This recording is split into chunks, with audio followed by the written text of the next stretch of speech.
guys! Welcome back to my vlog. So, ang vlog natin ngayon ay magtatanim tayo ng lettuce.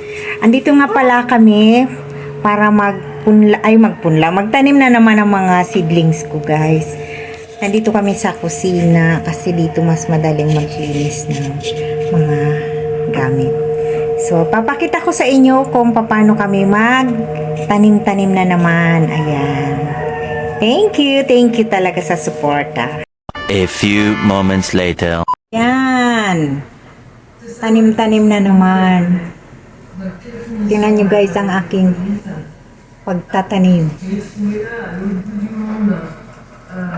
O, diba? O, diba guys? Ang galing.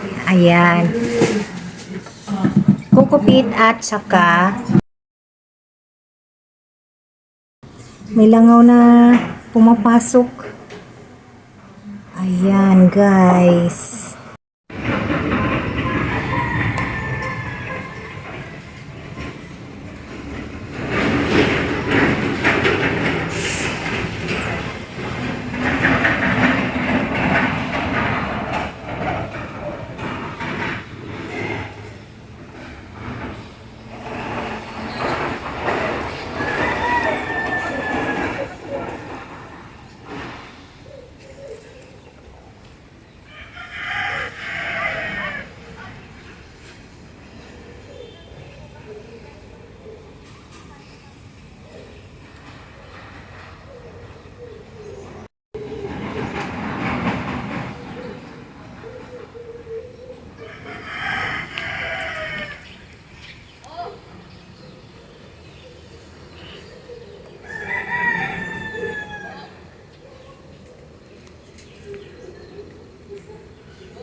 Joki.